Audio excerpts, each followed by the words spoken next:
اور یہاں ایک امریکی افسر مسٹر بینس کو بابا صاحب نے قرآن مجید کی تعلیم بھی فرمائی تھی۔ یہی ایک دوسرے فوجی افسر مسٹر ولیم نے بابا صاحب سے روحانی تعلیم حاصل کی تھی۔ بعد میں وہ کلکتہ چلے گئے اور انہوں نے اپنی باقی زندگی ایک قبرستان میں گزار دی۔ دوستو، آپ رحمت اللہ علیہ نماز کے اس قدر پابند تھے کہ نماز کے مقابلے میں آپ کسی چیز کی بھی پرواہ نہیں کرتے تھے۔ فوج کی ملازمت کے دوران بھی بابا صاحب ہمیشہ نماز اور ریاضت میں پابندی کیا کرتے تھے اور اس میں کبھی ناغہ نہیں ہونے دیتے تھے۔ ان کی روزمرہ زندگی کا یہ معمول تھا۔ وہ اپنے فوجی کاموں سے فارغ ہو کر بابا صاحب حضرت داؤد مکی کی درگاہ پر تشریف لے جاتے تھے اور راتوں کو مجاہدہ کیا کرتے تھے۔ دوستو، اکثر راتوں کو تو آپ وہیں پر ہی رک جاتے تھے اور ساری رات ریاضت میں مصروف رہا کرتے تھے۔ جب آپ کی نانی جان کو یہ خبر ملی تو آپ بہت پریشان ہوئیں کہ کہیں میرا نواسا بگڑ تو نہیں گیا اور بری صحبتوں میں تو نہیں پھنس گیا ہے۔ اس لیے ایک رات آپ کی نانی جان نے آپ کا پیچھا کرتے ہوئے اس درگاہ میں پہنچ گئی جہاں آپ عبادت کرتے تھے۔ جب انہوں نے آپ کو عبادت میں مشغول دیکھا تو وہ واپس لوٹ آئیں اور اپنے نواسے کو بہت سی دعائیں دی۔ جب صبح کو حضور بابا صاحب درگاہ سے واپس آئے تو نانی صاحبہ نے ناشتے کے لیے کہا تو اپنے ہاتھ کے پتھر دکھا کر انہوں نے فرمایا کہ نانی جان، میں تو یہ لڈو کے پیڑے کھاتا ہوں اور آپ میرے لیے ناشتہ کی فکر بالکل نہ کیا کریں۔ دوستو، اس طرح جب تک آپ ساگر میں مقیم رہے، آپ معمول کے مطابق حضرت مکی صاحب کی درگاہ پر تشریف لے جاتے تھے اور ہمیشہ عبادت میں ہی مصروف پائے جاتے تھے۔ دوستو، رفتہ رفتہ آپ پر جذب طاری ہونے لگا اور آپ کا ملازمت سے دل اب تو بالکل ہی اٹھ چکا تھا۔ آپ اپنے فوجی افسر کے پاس پہنچے اور ملازمت سے سبق دوش ہونے کی خواہش ظاہر کی تو صوبے دار نے کہا کہ حضور، آپ کی تو ترقی ہونے والی ہے، ایسے میں ملازمت سے سبق دوش ہونا کوئی مناسب بات نہیں ہے۔ تو آپ نے فرمایا کہ میری جو ترقی ہونے والی ہے وہ تو مجھے مل گئی ہے، آپ کس ترقی کی بات کرتے ہیں؟ دوستو، آپ رحمت اللہ علیہ نے وہیں پر اپنی وردی اتار دی اور فوجی چھاونی سے باہر آ گئے۔ اس وقت آپ رحمت اللہ علیہ کے جسم پر ٹاٹ کا جبہ ہی تھا۔ فوجی افسر نے سمجھا کہ یہ پاگل ہو چکا ہے، اس لیے اس نے سب کو خبر دے ڈالی۔ آپ کے ماموں عبد الرحمان کے سسر ظہور بیگ اسی پلاٹون میں تھے۔ انہوں نے آپ کی نانی کو فوراً کامٹی میں اطلاع بھجوائی کہ آپ کا نواسا فوج چھوڑ چکا ہے تو آپ کی نانی فوراً دوڑتی ہوئی چلی آئیں۔ نانی نے ساگر میں آ کر نواسے کو جب اس حال میں دیکھا تو انہیں بہت تکلیف پہنچی تو بابا صاحب اپنے تن بدن کا ہوش بھلائے ساگر کے گلی کوچوں میں خاک چھان رہے تھے۔ انہیں نہ تو اپنے کپڑوں کا ہوش تھا اور نہ ہی کھانے پینے کا خیال تھا، بس گھومے ہی جا رہے تھے جیسے کسی چیز کی تلاش میں ہوں۔ کبھی وہ جنگل کی طرف نکل پڑتے تو کبھی کسی پیڑ کے نیچے گھنٹوں بیٹھے مراقبہ کرتے رہتے تھے۔ تو نانی جان نے بھی یہی سمجھا کہ یہ پاگل ہو گئے ہیں تو اسی لیے انہیں وہ واپس کامٹی لے آئیں۔ دوستو، یہ 1887 کی بات ہے۔ نانی جان کے دل میں بابا صاحب کے پاگل ہونے کی بات بیٹھ گئی تھی اور وہ ان کا علاج کرانا چاہتی تھی۔ تو بڑے بڑے حکیم اور ویدوں کو بلایا گیا لیکن سب بیکار ہی رہا۔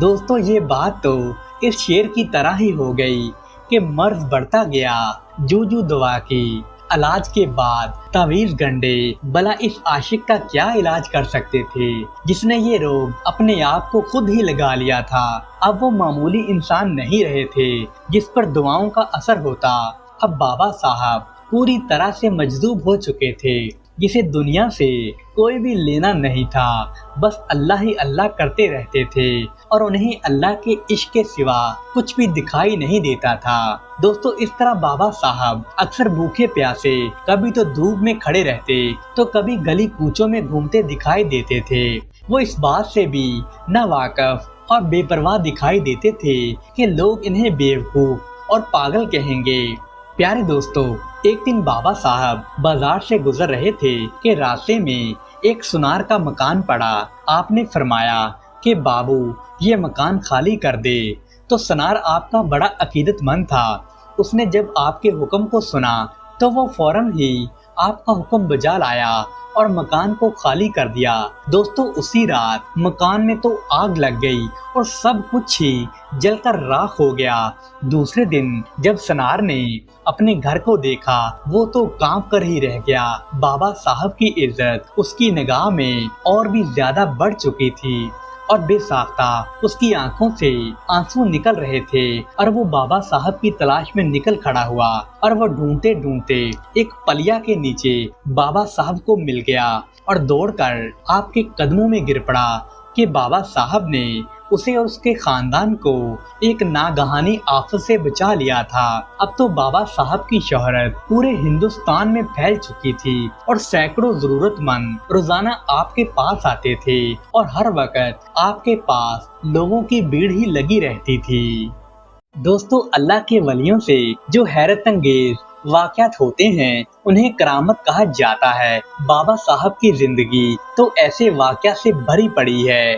دوستو یہ کرامات بابا صاحب نے دوسرے لوگوں کو فیض پہنچانے کے لیے دکھائی تھی۔ آئیے اب ہم بابا صاحب کی کچھ مشہور و معروف کرامات کا ذکر کرتے ہیں۔ دوستو ایک دن برسات کے موسم میں ایک عقیدت مند ابو الحسن نے لنگر کی ایک دیگ چڑھائی تو بارش شروع ہو گئی۔ اس قدر پانی برسا کہ آگ بجھ گئی اور چولہے کی لکڑیاں تک پانی میں بہہ چکی تھی۔ بارش تھی کہ رکنے کا نام ہی نہیں لے رہی تھی۔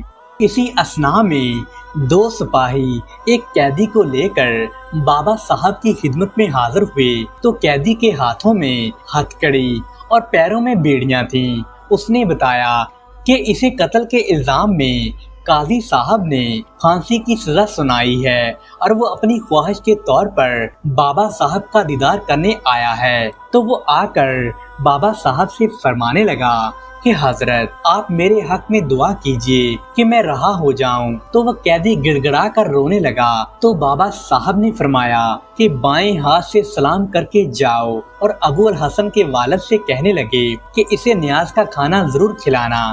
دوستو دیگ چولہے پر رکھی ہوئی تھی اور سب سوچ رہے تھے کہ ابھی کھانا کہاں تیار ہوگا، مگر دیگ کھول کر دیکھا تو وہ دیگ بالکل تیار تھی۔ تو اس میں سے قیدی کو بھی کھانا کھلایا گیا اور اسے کھانا کھلا کر رخصت کر دیا گیا۔ دوستو اس قیدی نے بعد میں ہائی کورٹ میں اپیل دائر کر دی اور وہ اس اپیل میں صاف طور پر بری ہو گیا، جیسا کہ بابا صاحب نے اس کے حق میں دعا فرمائی تھی۔ دوستو ایک مرتبہ کا واقعہ ہے کہ ایک ضعیف حاجی صاحب حج کر کے ناگپور تشریف لائے اور تانگے والے سے ناگپور میں باغی کا پتہ پوچھنے لگے، لیکن اس نام کا بید کوئی نہیں جانتا تھا۔ اتنے میں جناب احمد خان صاحب تشریف لائے تو انہوں نے ماجرا دریافت کیا تو حاجی صاحب نے فرمایا کہ مکہ میں مجھے ایک بزرگ ملے تھے، میں نے ان سے بات کرنا چاہی تو انہوں نے فرمایا کہ یہاں نہیں، سنتروں والے ناگپور کے باغی میں آنا۔ جناب احمد خان سمجھ گئے کہ یہ بابا تاج الدین کی بات کر رہے ہیں، اس لیے انہوں نے باغی نہیں بلکہ واقعی کہا ہوگا۔ دوستو واقعی وہ شہر تھا جہاں بابا تاج الدین تشریف فرما تھے۔ بس احمد خان حاجی صاحب کو لے کر واقعی روانہ ہو گئے۔ دوستو ابھی وہ پاٹن سونگی میں ہی تھے کہ بابا صاحب نے اپنے خدمتگاروں سے فرمایا کہ مکہ سے مہمان آ رہے ہیں، آؤ ان کی خدمت کریں۔ جب حاجی صاحب بابا صاحب کے سامنے پہنچے تو فوراً ہی انہیں پہچان لیا کہ یہ تو وہی بابا تھے جو مجھے مکہ میں ملے تھے اور انہوں نے مجھے واقعی میں آنے کی دعوت بھی دی تھی۔ دوستو اس دن سے حاجی صاحب واقعی شریف میں ہی رہنے لگے اور ہر وقت وہ بابا صاحب کی خدمت کرتے رہتے تھے۔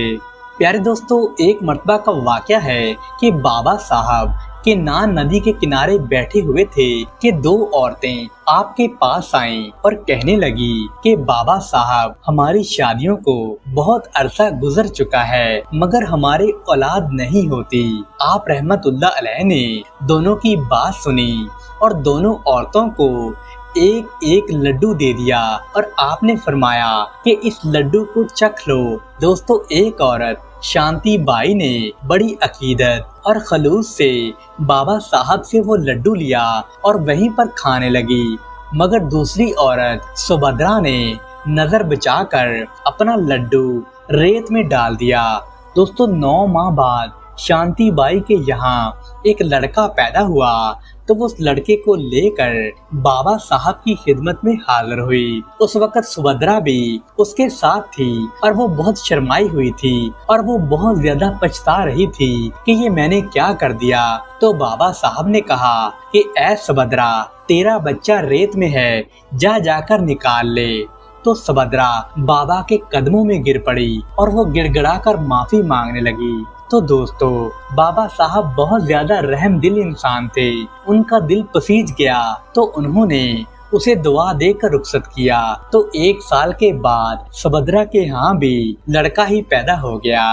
دوستو، ایک دن کی بات ہے کہ بابا صاحب اپنے ڈیرے پر املی کے درخت کے نیچے آرام فرما رہے تھے اور چاروں طرف آپ کے عقیدت مند اور حاجت مندوں کی بھیڑ لگی ہوئی تھی کہ اتنے میں ایک آدمی آپ کی خدمت میں آیا۔ اس کے ہاتھ میں مٹھائی اور پھولوں کا ہار تھا۔ تو بابا صاحب نے اسے دیکھ کر فرمایا کہ میاں کیوں آئے ہو؟ ہم کو پہچانتے ہو کیا؟ ہم وہی تو حاضر تھے جب بڑے صاحب نے تمہاری بحالی کا حکم دیا تھا۔ حضرت بابا صاحب کے یہ الفاظ سن کر وہ آدمی دوڑ کر آپ رحمت اللہ علیہ کے قدموں سے لپٹ گیا۔ بابا صاحب کے عقیدت مندوں نے اسے اٹھایا اور تسلی دے کر الگ کر لیا اور دریافت کرنے پر معلوم ہوا کہ اس آدمی کو اس کی ملازمت سے برخاست کر دیا گیا تھا اور وہ اجمیر شریف چلا گیا تھا۔ تو اس نے وہاں جا کر خواجہ غریب نواز کے دربار میں عرض کی کہ حضرت، میں بڑی مشکل میں ہوں، آپ میرے لیے دعا فرمائیں۔ دوستو، اس طرح کئی دن گزر جانے پر اس نے خواب میں دیکھا کہ کئی بزرگ خواجہ صاحب کے پاس جمع ہیں، ان میں بابا تاج الدین بھی شامل ہیں۔ تو آپ نے فرمایا، چلا جا، اپنی ملازمت پر چلا جا، تجھے بحال کر دیا گیا ہے۔ چنانچہ جب وہ آدمی اپنے گھر پہنچا تو اس نے دیکھا کہ ملازمت سے بحالی کا خط اس کے دروازے پر پڑا ہوا تھا اور پھر اسے ملازمت پر واپس بھی بلا لیا گیا۔ دوستو، تکارام سیٹھ نارائن داس کے منیم تھے اور وہ 30 سال سے کھانسی کے عارضے میں مبتلا تھے۔ کھانستے کھانستے اور بلغم تھوکتے تھوکتے 30 سال ہو گئے تھے۔ ان کی راتوں کی نیند بھی حرام ہو چکی تھی۔ ایک بار وہ سیٹھ کے کسی کام سے واقعی تشریف لائے تو واقعی میں سیٹھ نارائن داس کا ایک باغیچہ ہوا کرتا تھا۔ دوستو، اس باغیچے کے باہر ایک پیڑ کے نیچے بابا صاحب تشریف فرما تھے۔ تو تکارام نے سوچا کہ بابا صاحب کو چائے پیش کرتا ہوں، اس لیے اس نے چاندی کے کپ میں چائے ڈالی اور چائے لے کر باغیچہ سے نکلے تو سیٹھ نے دیکھ لیا اور سیٹھ کہنے لگا کہ تو چاندی کے کپ میں چائے لے کر کہاں جا رہا ہے؟ اگر تجھے چائے لے کر جانی ہی ہے تو شیشے کے کپ میں لے کر جا۔ تو دوستو، تکارام آنکھ بچا کر چاندی کے کپ میں ہی چائے لے گیا تو بابا صاحب نے دور ہی سے پکا کر کہا، جا، تیرا چاندی کا کپ ناپاک ہو جائے گا۔ تو تکارام گڑ گڑا کر بولے کہ حضرت، میں اتنی محنت سے آپ کے لیے چائے لایا ہوں، آپ سے گزارش ہے کہ آپ اسی کپ میں چائے پی لیجئے۔ تو بابا صاحب نے اس سے چائے لے لی اور چائے پیتے پیتے کہنے لگے کہ اے تکارام، اگر تو 30 سال پہلے میرے لیے چائے لے کر آ جاتا تو تجھے اتنا عرصہ پریشان نہ ہونا پڑتا۔ اور آپ رحمت اللہ علیہ نے یہ کہتے ہی ایک چٹکی بھر مٹی اٹھائی اور تکارام کو پکڑا دی اور اس سے فرمانے لگے کہ تکارام، اس مٹی کو کھا لے۔ تو تکارام نے بڑی عقیدت اور محبت سے اس مٹی کو پھانک لیا۔ دوستو، جیسے ہی تکارام نے اس مٹی کو اپنے منہ میں ڈالا تو اس کی 30 سال کی بیماری فوری طور پر ختم ہو گئی۔ سبحان اللہ۔ دوستو، ناگپور شہر کی مشہور طوائف گرجی ایک عرصے سے بیمار تھی۔ حکیم، وید، مولوی اور ڈاکٹر سب کے سب لوگ اس طوائف کو جواب دے چکے تھے اور ایک دن وہ طوائف مر گئی تو واقعی شہر کے کاشی ناتھ نے حضور بابا صاحب کی خدمت میں آدمی بھیجا تاکہ وہ پوچھ کر آئے کہ حضور، طوائف گرجی مر گئی ہے، اب آپ ہی بتائیں کہ اسے دفن کیا جائے یا جلا دیا جائے۔ تو بابا صاحب نے فرمایا کہ گرجی مری نہیں ہے بلکہ سوئی ہوئی ہے۔ دوستو لوگ اس کی ارتھی تیار کر رہے تھے، مگر بابا صاحب کی بات کی وجہ سے انہوں نے وہ ساری کاروائی وہیں پر روک ڈالی۔ بابا صاحب نے اپنے خادم کے ذریعے چائے بھجوائی اور فرمایا کہ گرجی کو چائے پلا دی جائے۔ خادم نے 3 مرتبہ کہا کہ اے گرجی اٹھ کر چائے پی لو، بابا صاحب نے تمہارے لیے بھیجی ہے۔ دوستو تیسری آواز پر گرجی اٹھ بیٹھی اور وہ اٹھ کر چائے پینے لگی، اور وہ اٹھ کر اندر سے باہر آ گئی اور وہ پوچھنے لگی کہ بابا صاحب کہاں ہیں۔ دوستو اتنے میں بابا صاحب وہاں پر تشریف لے آئے تو گرجی آپ رحمت اللہ علیہ کی قدم بوسی کے لیے آپ کے قدموں میں جھک گئی۔ تو بابا صاحب نے کہا کتاب پڑھو یعنی گانا گاؤ۔ تو گرجی نے بابا صاحب کو گانا سنایا اور وہ مسلمان ہو گئی اور وہ کافی دنوں تک زندہ رہی۔ دوستو اس واقعے کو ناگپور میں بہت زیادہ تواتر کے ساتھ بیان کیا جاتا ہے۔ دوستو ایک افغان بزرگ سید جان شاہ افغانستان کی پہاڑیوں میں ریاضت و عبادت میں مشغول تھے۔ ایک دن وہ ایک پہاڑی علاقے میں گھوم رہے تھے کہ ان کی ملاقات ایک بہت ہی خدا پرست اور رسیدہ بزرگ سے ہوئی۔ ان کے پرجلال چہرے کو دیکھ کر وہ ان کی طرف راغب ہوئے۔ تب ان بزرگ نے شاہ صاحب سے کہا کہ ان پہاڑیوں میں کیا بھٹک رہے ہو، چلو واقعی تاج الدین کے پاس، وہاں تمہیں سب کچھ ملے گا۔ تو شاہ صاحب ان بزرگ سے بابا تاج الدین ناگپوری رحمت اللہ علیہ کے بارے میں بات چیت کرتے ہوئے ان کے ساتھ ساتھ چلنے لگے۔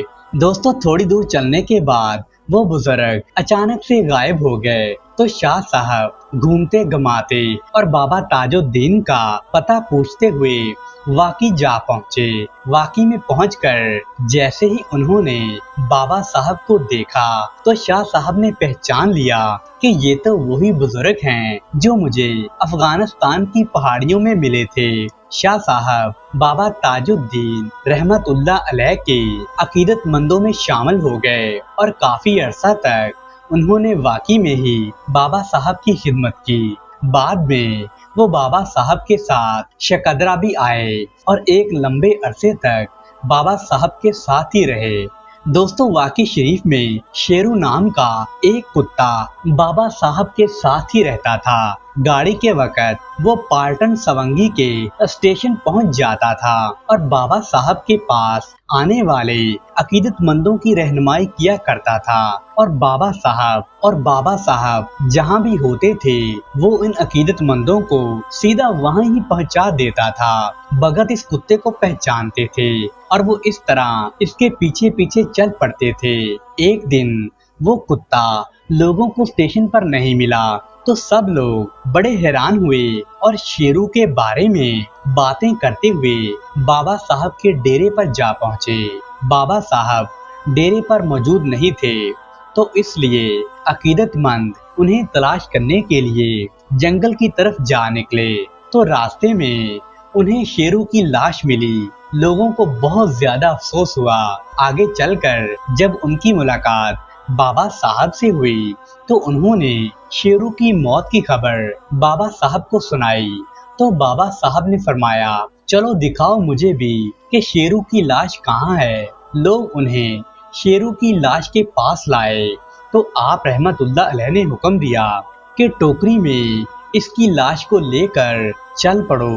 تو دوستو جب شیرو کی لاش ٹوکری میں رکھ دی گئی تو بابا صاحب نے اپنا کپڑا اس کے اوپر ڈال دیا تو ٹوکری ایک آدمی نے اپنے سر پر اٹھائی ہوئی تھی اور وہ آگے آگے چل رہا تھا۔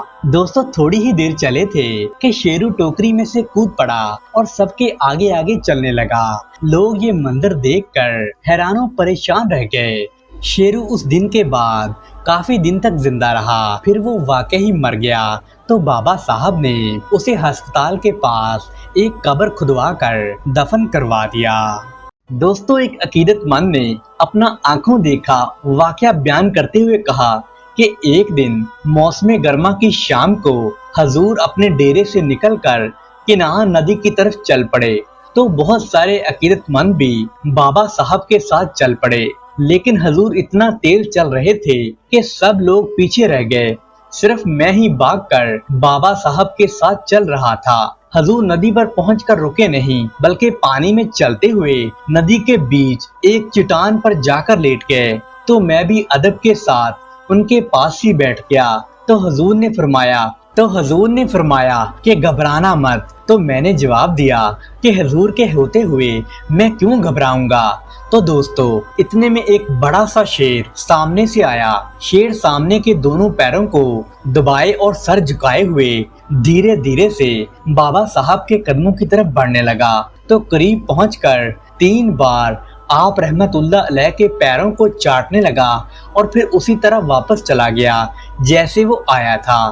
دوستو، تھوڑی دور جا کر اس شیر نے ایک فرلانگ بھری اور آنکھوں سے اوجھل ہو گیا، تو وہ مرید کہنے لگے کہ اس وقت رات کا وقت تھا، تو اس لیے ہم ڈیرے پر واپس آ گئے۔ دوستو، ایک مرتبہ کا واقعہ ہے کہ حضور بابا تاج دین رحمت اللہ علیہ واقعی کے جنگل میں تشریف فرما تھے، اور آپ رحمت اللہ علیہ کے چاروں طرف عقیدت مندوں کی بھیڑ لگی ہوئی تھی کہ اتنے میں گاؤں کا نائی گنپت راؤ حاضر ہوا اور قدموں کو چھو کر عقیدت کا اظہار کرنے لگا۔ حضور نے پاس میں پڑا ہوا گوبر کے اپلے کا ایک ٹکڑا اٹھا کر نائی کے ہاتھ میں دے دیا، تو نائی نے سوچا کہ شاید حضور مجھ سے ناراض ہیں، تو اس لیے وہ فوراً گاؤں کی طرف چلا گیا۔ راستے میں اس نے وہ ٹکڑا پھینک دیا اور گھر چلا گیا۔ دوسرے دن جب وہ ایک گھر میں حجامت بنانے گیا، تو حجامت بنانے والے کو اس کے ہاتھوں سے عطر کی تیز خوشبو آئی، تو اس نے پوچھا کہ تو نے یہ عطر کہاں سے لیا ہے جس کی اتنی تیز خوشبو تیرے ہاتھ سے آ رہی ہے؟ تو دوستو، نائی نے بھی اپنے ہاتھ کو سونگھ کر دیکھا تو کہنے لگا واقعی بڑے نفیس عطر کی خوشبو ہے، تو وہ رونے لگا۔ جب اس آدمی نے اس نائی سے رونے کا سبب پوچھا تو اس نے کل کا واقعہ سنایا، اور وہ پچھتا رہا تھا کہ حضور نے تو مجھے خوشبو کا خزانہ دیا تھا جسے میں نے اپنی نادانی سے گنوا دیا۔ دوستو، کہتے ہیں کہ اس نائی کے ہاتھوں کی خوشبو 6 ماہ تک ویسے ہی رہی تھی۔ دوستو، ایک مرتبہ ایک بہت ہی خستہ حال آدمی حضور بابا صاحب کے دیدار کے لیے آیا، مگر عقیدت مندوں کی بھیڑ کے سبب وہ حضور تک نہیں پہنچ سکا۔ جب وہ اس بھیڑ میں راستہ بنانے کی کوشش کر رہا تھا تو دربار کی خادمہ لا اماں نے اس کو پکڑ لیا اور اسے پکڑ کر مارنے لگی۔ حضور کافی دور تھے اور وہیں سے بھاگتے ہوئے آئے اور لا اماں کا ہاتھ پکڑ کر کہنے لگے میرے پاس آئے ہوئے کو مارنے والی تو کون ہوتی ہے؟ جو ساری دنیا سے نا امید ہو جاتا ہے وہی تو ہمارے پاس آتا ہے، جب اس کو یہاں بھی مارا جائے گا تو وہ بیچارہ کہاں جائے گا؟ اس طرح اس غریب کی بات آپ رحمت اللہ علیہ نے بڑی توجہ سے سنی اور دعا دے کر اسے رخصت فرما دیا۔ دوستو، ناگپور کے مہاراجا راگھو راؤ جی بابا صاحب سے بڑی محبت اور عقیدت رکھتے تھے۔ واقعی شریف میں بھی وہ حضور کی خدمت میں اکثر آتے رہتے تھے۔ حضور بابا صاحب بھی ان کی محبت سے بہت زیادہ متاثر تھے، اس لیے آپ رحمت اللہ ایک بار پھر سے شکودرا تشریف لے آئے تو راجا صاحب نے محل کی ایک کوٹھی لال محل آپ کے قیام کے لیے وقف کر دی اور کئی خادم بھی مقرر فرمائے تاکہ حضور کو کسی قسم کی تکلیف نہ ہونے پائے۔ گھمانے پھرانے کے لیے ایک بگی بما کوچوان ہر وقت حضور کے دروازے پر کھڑی رہتی تھی، لیکن بابا جی تو مست تھے، ان کو ان تکلفات کی کیا ضرورت تھی؟ جس کو اپنے رب کی لو لگی ہو تو وہ رب اس کی نظروں میں ہر وقت رہتا ہے۔ دوستو، کبھی کبھی آپ منہ اندھیرے ہی لال محل سے نکل کھڑے ہوتے تھے اور جنگلوں میں گھومنے چلے جاتے تھے، کبھی دوپہر کو تو کبھی شام کو واپس آتے تھے، تو ہر وقت عقیدت مندوں اور بھگتوں کا ہجوم لگا رہتا تھا۔ ان میں سب طرح کے لوگ ہوتے تھے، امیر، غریب، فقیر، ہندو، مسلمان، سکھ، یہاں تک کہ عیسائی اور بڑے بڑے عہدے دار اور افسر بھی آپ رحمت اللہ علیہ کی بارگاہ میں تشریف لایا کرتے تھے۔ دوستوں، لوگ دور دور سے پھول لاتے، مالا لاتے، مٹھائیاں اور کپڑے وغیرہ آپ کی خدمت میں لاتے تھے اور ان چیزوں کا روزانہ ہی ڈھیر لگا ہوتا تھا، لیکن بابا صاحب ان چیزوں کو غریبوں اور مسکینوں میں تقسیم کروا دیتے تھے اور ان کے جسم پر صرف ایک کرتا ہوتا تھا اور کبھی کبھی اس کو بھی اتار کر کسی غریب آدمی کو دے دیتے تھے۔ دوستو ایک دن بابا صاحب کا دربار لگا ہوا تھا کہ ایک چور حاضر ہوا۔ اس نے ایک حلوائی کے یہاں چوری کی تھی اور وہ بہت پریشان تھا۔ حضور نے فرمایا بھاگ جا، اب تیرا کام ہو گیا ہے۔ تو چور وہاں سے بھاگ گیا۔ اس کے جانے کے بعد حلوائی حاضر خدمت ہوا۔ دوستو وہ بڑا پریشان دکھائی دے رہا تھا۔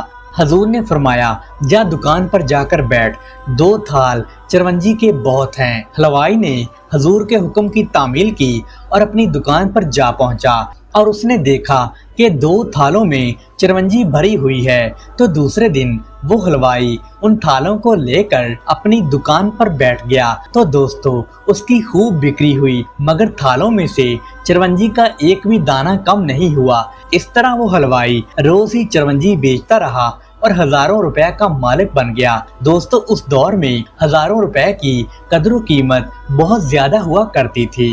دوستو گووندنا کے میونسپل بورڈ کے ایک بابو صاحب کا اکلوتا لڑکا بہت بری عادتوں کا شکار ہو کر جلندر جیسے مرض کا شکار ہو گیا تھا۔ اس نے بہت علاج کرایا مگر کوئی بھی فائدہ نہیں ہوا۔ تو کسی نے اسے شکودرا میں بابا صاحب کے دربار میں حاضری کا مشورہ دیا۔ تو وہ مایوس باپ بیٹے بابا صاحب کے دربار میں حاضر ہوئے اور 2 دن تک وہیں رہے۔ تب بابا صاحب اس لڑکے کے پاس آئے اور چائے کی طلب کی تو فوراً حکم کی تعمیل کی گئی۔ تو بابا صاحب نے تھوڑی سی چائے پی کر لڑکے کو چائے پینے کا حکم دیا مگر وہ تو بے ہوش تھا۔ تیسری مرتبہ کہنے پر جب لڑکا ہوش میں نہ آیا تو بابا صاحب کو جلال آ گیا اور چائے کا پیالہ لڑکے کے منہ سے لگا دیا۔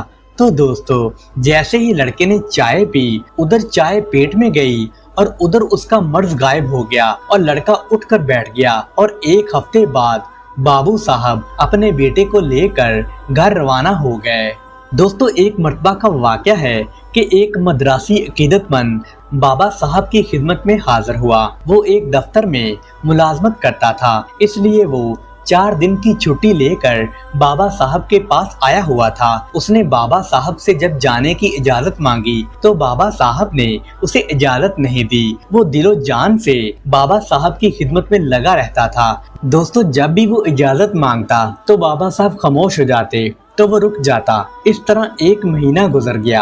1 مہینے کے بعد جب وہ آدمی اپنے گھر کو روانہ ہوا تو اسے فکر تھی کہ گھر والوں اور دفتر والوں کو کیا جواب دوں گا، مگر اس کے تعجب کا ٹھکانہ نہ رہا جب گھر والوں نے کوئی ایسی بات نہیں کی جس سے اس کی گھر سے غیر حاضری کا پتہ چلتا ہو، بلکہ جب اس نے اس بات کو چھیڑنا چاہا تو اس کی بیوی نے کہا کیوں مذاق کرتے ہو جی، جلدی تیار ہو کر دفتر جاؤ ورنہ دیر ہو جائے گی۔ جب وہ آدمی دفتر پہنچا تو وہاں بھی کوئی ایسی بات نہیں تھی کہ وہ اتنے دن کہاں غیر حاضر رہا ہے، بلکہ چپڑاسی نے کہا بڑے صاحب نے کل والی فائل واپس منگوائی ہے۔ مدراسی بابو کے دماغ میں روشنی ہوئی تو وہ سمجھ گیا کہ یہ سب بابا صاحب کی کرامت ہے۔ تو وہ فائل اٹھا کر بڑے صاحب کے سامنے حاضر ہوا اور شروع سے لے کر آخر تک پورا واقعہ سنا دیا۔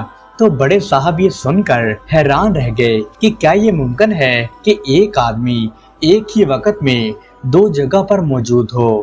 دوستو شکودرا میں سوم سندرم کے ساتھ ان کی لڑکی بھی رہتی تھی جس کے لڑکے کا نام مدن پال تھا اور اس کی عمر 6 سال تھی۔ وہ بہت شرارتی تھا اور اپنی ماں کو بہت زیادہ تنگ کیا کرتا تھا۔ ایک دن ماں بیٹے کو بابا صاحب کے پاس لے آئی اور مدن گوپال کی شکایت بابا صاحب سے کی۔ تو بابا صاحب نے اس چھوٹے بچے کو اپنے پاس بلایا اور ایک کتاب پڑھنے کو دی۔ لڑکا پڑھنے لگا۔ تب بابا صاحب نے اس کی ماں سے کہا کہ جا لڑکا خوب پڑھے گا۔ تو دوستو واقعی لڑکے نے شرارتیں چھوڑ دی اور دل لگا کر پڑھنے لگا، یہاں تک کہ وہ ایک قابل ڈاکٹر بن گیا۔ اس نے صرف ہندوستان میں ہی نہیں بلکہ انگلینڈ میں بھی تعلیم حاصل کی۔ ڈاکٹر مدن گوپال ایک قابل ڈاکٹر ثابت ہوا اور وہ ایک عرصہ تک عوام کی خدمت کرتا رہا۔